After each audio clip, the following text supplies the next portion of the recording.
Hi there and welcome. Thanks for coming by. This is Jennifer McGuire, and today I'm going to show you 30 cards that I made the other day.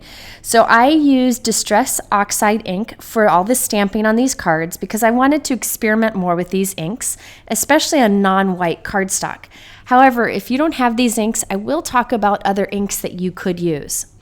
Now, the reason I was making so many cards this day is I had heard on the news about a school in Cincinnati that was vandalized with terrible, hateful messages. That bugged me, of course, so I decided to collect cards from some of my friends with encouragement messages. And in a few weeks, I'm going to take a giant basket of cards, one for every staff member in the school, and some breakfast treats and donuts and coffee to kind of encourage them and let them know they're loved. So that's why I was making all of these cards. There are 30 in total here today. But on each of the cards, I kind of changed things up. I changed what cardstock I used, what technique I used, and I just thought I'd show you the experimentation that I did along the way in case this is something that would be of interest to you. Okay, so let me just go ahead and get started. I decided to try out a bunch of different cardstocks today, mostly non-white cardstocks, and I cut them all down to 4 1/4 by 5 1/2. And I will mention the specific cardstocks I used in case you're interested. Now, since I'm making so many cards at once, I decided to use my Misty stamping tool because it is extremely helpful for mass producing cards. Now, if you don't have this tool, you could just use an acrylic block if you wanted to. Now, the Misty company just recently came out with this set of accessories called Creative Corners. A lot of people were asking about these, so I thought I'd show you them in today's video. You can see there are all these different pieces to help you do different types of things in the Misty, like stamp at an angle, or kind of set your piece of paper in the middle of the Misty. Or you can even use them to allow you to easily stamp on a thin strip of cardstock and get it right every time. Lots of ways you can use these. Well, I'm going to use these two particular corner pieces here to help me do the mass producing stamping today. In fact, I've started using these two little corners a lot with my Misty because I find that they really help me make sure that I stamp in the exact same place every time. Now, you could use the Misty without these creative corners to do today's cards, but I did find it helpful for what I was doing. So I'm going to get today's stamp set up. I'm using these two creative corners today because it allows me to have some of the stamps kind of hanging off the side of the card and there's room for them.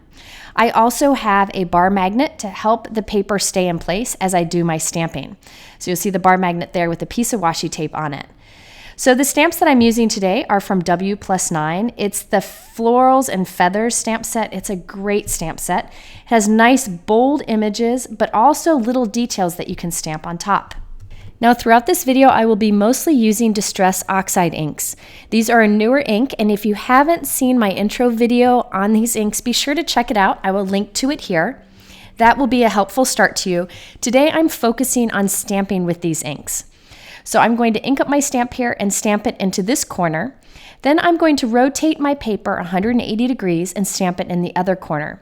This will allow me to stamp the top and the bottom of the card very easily. It'll be the same pattern on both, and it saves me a ton of time with mass producing.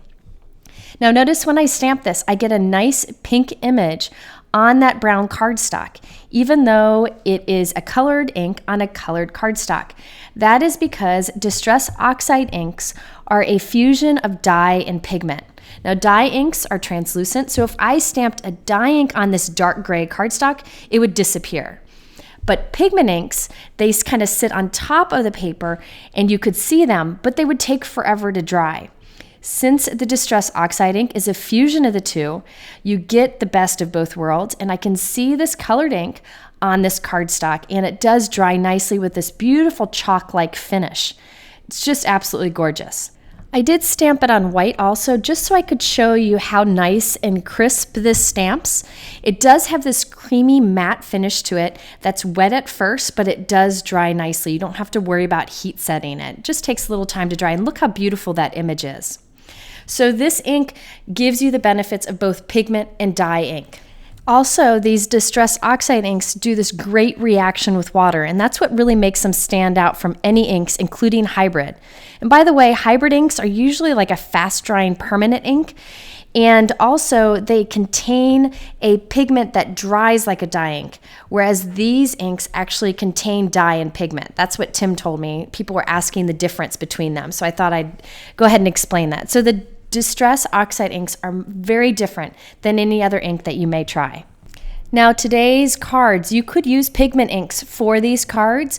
You would just do the pigment ink stamping on the darker colored cardstocks. You'd get beautiful color, just be sure to heat set it and make sure that it dries. If it doesn't dry, you probably need to add some embossing powder and emboss it just to make sure that the ink doesn't rub off. But I am going to be doing a few techniques with the Distress Oxide inks today. Okay, so I did my main flower and now I'm positioning some leaves around the flower. Now notice I actually have several leaves that I've mounted together so that I can ink them up and stamp them all at once. So instead of doing one image at a time, I'm doing several at a time. And this allows me to mass produce my cards much faster. So this paper I'm using here is Nina Desert Storm cardstock. It's a nice smooth light craft color with a little bit of variation in it. Next, this gray, it's kind of a middle gray color, is Simon's Stamp Fog cardstock. It has a tiny bit of texture to it. And I think it's so beautiful how this cracked pistachio kind of glows on that cardstock, especially when we add spritzes of water in a few minutes. So I continued to build on this. I would add a few more images to stamp several at once.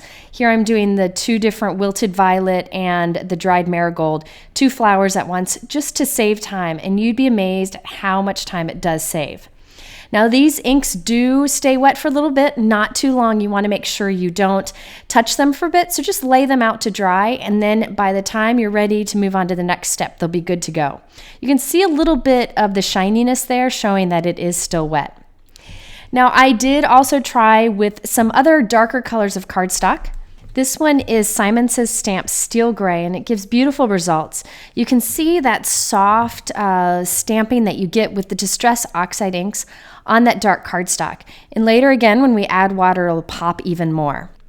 Now I continued to do this, just add more and more images till I was happy with the background that I had. Then I discovered or felt that the cracked pistachio leaves were a little too minty, and I wanted to add some green to it. This is one of the fun things also about the Distress Oxide inks. I'm going to go ahead and line up my stamps in the exact same place, the leaf stamps only, and I'm going to ink them with peeled paint, Distress Oxide ink.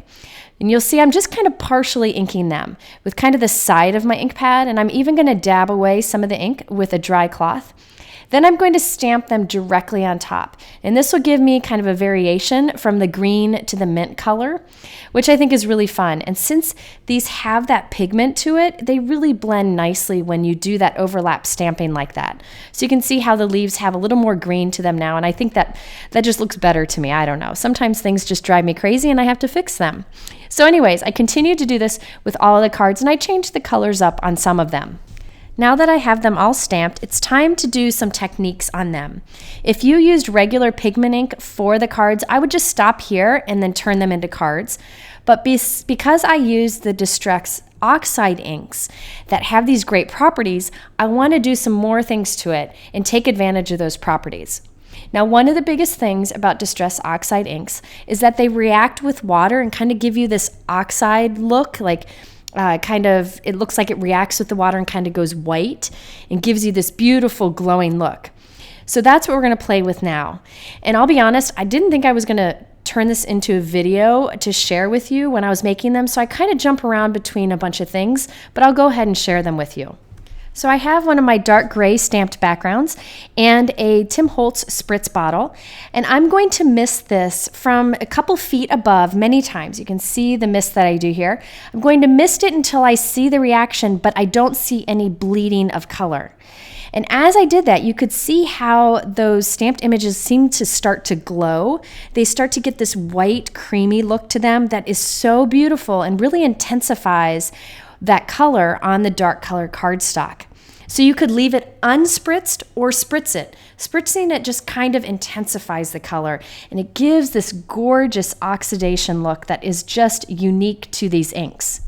And although the look of the ink has changed, it didn't bleed and it stays true to its shape. So it's something really fun about this. Now on that example, I didn't overspray it. I just did a little bit of spraying, enough to see the reaction, but not make a mess. And you'll see more about that in a little bit. So I went through and I did this with all the pieces of cardstock. Some of the cardstocks I found I needed to spray less and some more. I just watch and make sure that the images stay nice and crisp, but you can see every time I mist it, it kind of intensifies that color. You can mist it and heat set it and then decide to mist it more. You can keep going back and doing that. Every time you mist it, you get more of that oxidation look. Now, if I were using Distress inks, the good old-fashioned Distress inks for this, you would have bleeding here. But because I'm using the oxide inks, which have that pigment in it, the shape stays true. The stamped images stay true. So again, the reason I'm spritzing these is just to kind of make these images pop, but I totally could have left it as is. So this piece here is Neenah white cardstock. I just wanted to do one on white. You can see when I spritz this, you get this kind of soft white chalky look on the flowers. You have that chalky look before, but when you spritz it, it really intensifies that, and it is such a beautiful look. And by the way, it doesn't rub off. You don't have to worry about that. It is chalk-like, not chalk. Okay, now this cardstock is like a shimmer gray cardstock that I've had forever. I don't know who makes it. Thought I'd try it. Actually, the technique works great on that. So try it on any kind of cardstock you may have. You might be surprised by the results that you get.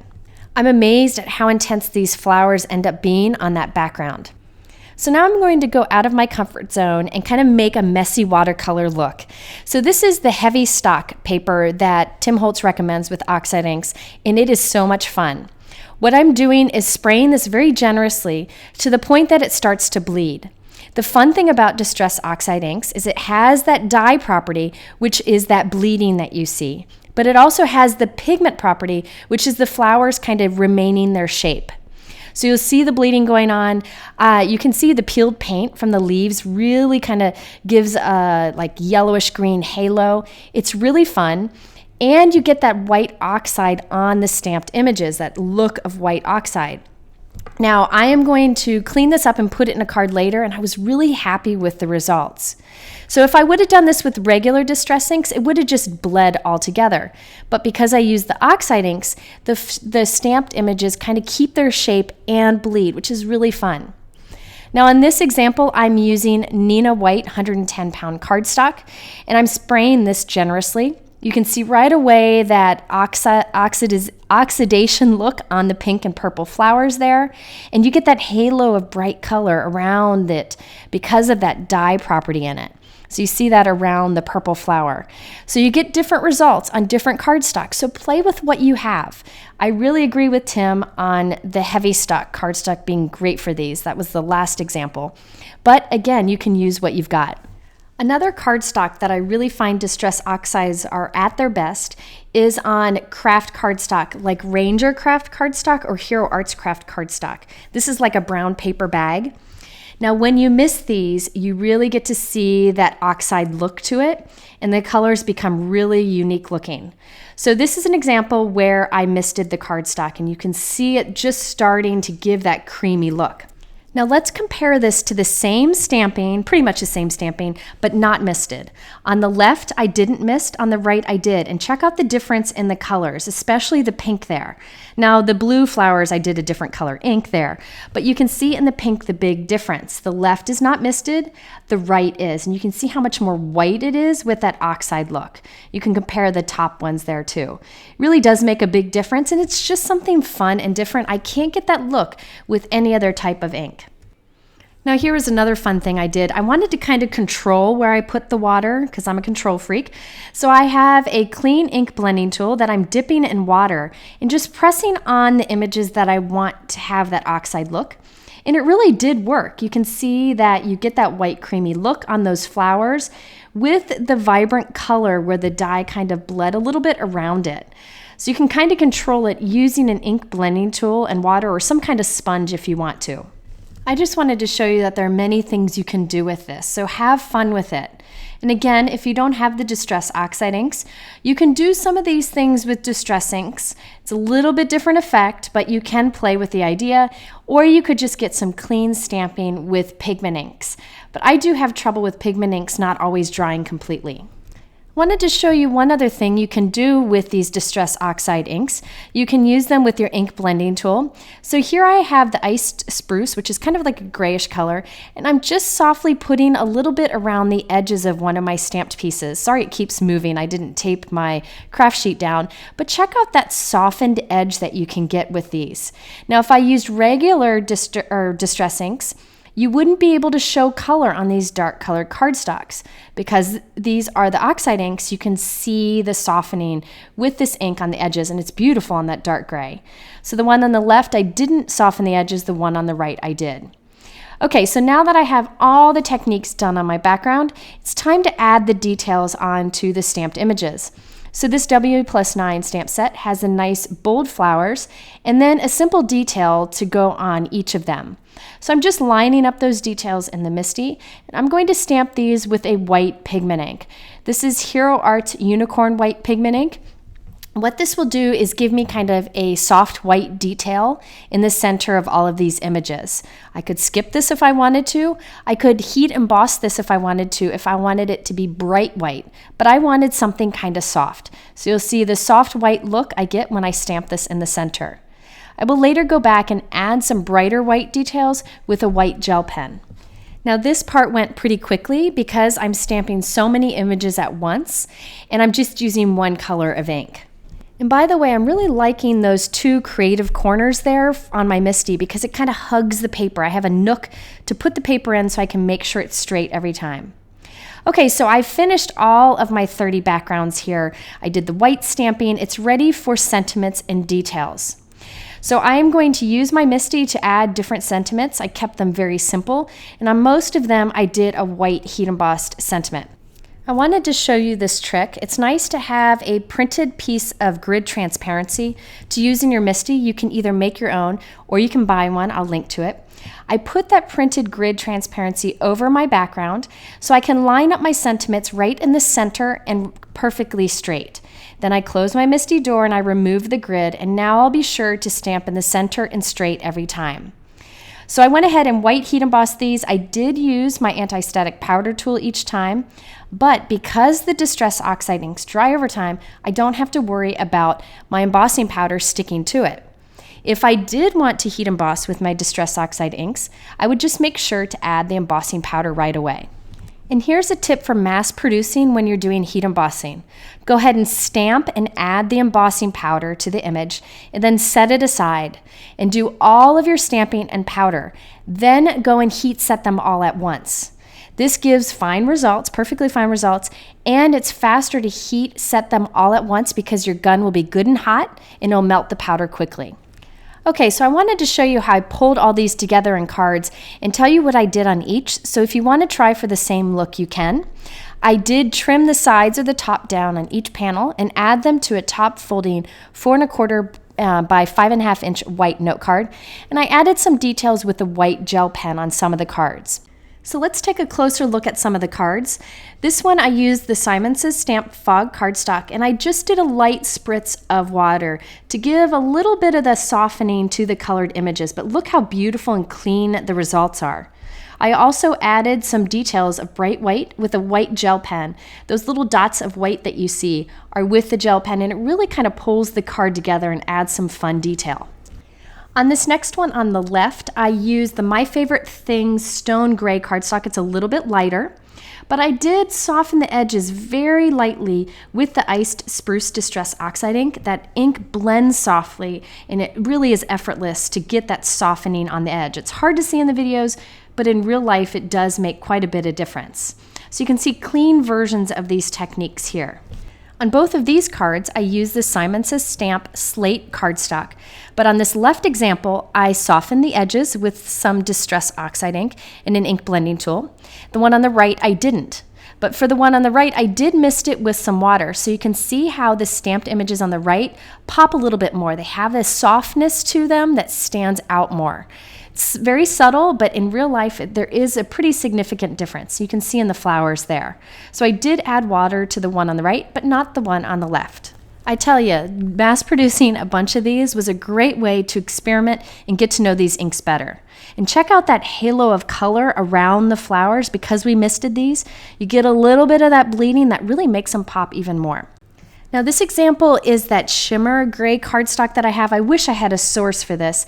Check out how beautiful that white look is on the colored flowers here. So even with specialty papers, you can have fun with these inks. So I encourage you to play around with them and see what you can get. This probably was my favorite. I really like that chalky look on the stamped images. So for this one, I have a soft gray cardstock, and I added a lot of water to this to have that bleeding. You can still see the shape of the stamped images, but you get that color around it. I decided not to add any details with a white gel pen to this one so that it would stay soft, but I did keep a clean design and a very simple sentiment, just because there's so much going on in the background. Now this kind of card is really out of my comfort zone, but I gotta say I'm really happy with it because it was easy to create that look and turn it into a card. Now this middle one here, I went a little crazy on it. It's a little bit too much for me, but I went ahead and used it anyways. This is the heavy stock cardstock from Tim Holtz. The Distress Oxide inks are fantastic on it. I did add some yellow Distress Oxide ink to the middle with some water. That's the part that I don't love, but I do like the outside and how the colors kind of ran with the water, but still kept their shape. So I added white details to that to kind of clean it up. This one's okay, not my favorite, I will say, but I do like the last example. On this one, I used the heavy stock cardstock again. I did a little less bleeding. I didn't add the color to the center, which I think is huge, but I really like the results on it. The one on the left, I added detail with a white gel pen to kind of tie it together, and I think that makes a big difference to me to kind of clean it up and make it more in my comfort zone. But these are just some examples of how adding a lot of water can really give some fun effects. And here is the same thing on white cardstock. This is Nina white 110-pound cardstock, but you could probably use whatever you have. I added quite a bit of water so that I could have that bleeding halo effect around it. That is just beautiful, and I get a gorgeous white oxidation look on those flowers too. And last but not least, we have the examples with the craft cardstock. This is Ranger or Hero Arts craft cardstock. You can see the beautiful colors on there. Here's a closer look at the flower. I added a few white gel pen details to the center of that flower. I really think that makes a big difference. You can also see the white pigment ink details that are a little bit softer on each of the images also. Now remember when I added some water with a clean ink blending tool? That's this flower you see up here on the top. You get that darker halo around it where the ink did start to bleed a little bit, but not too much. And that really gives a great look. I hope to do some more techniques with that in the future.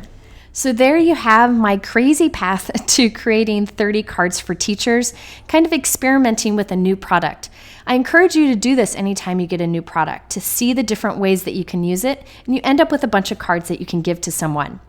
So if you want to see more on each of these cards and the details on them, go to my blog. I have a lot more information there. I will link to that, but I also link to the supplies I use in my description below on YouTube. There are 2 more videos here in the center that might be of interest to you. Also be sure to hit subscribe, and I hope you have a great week.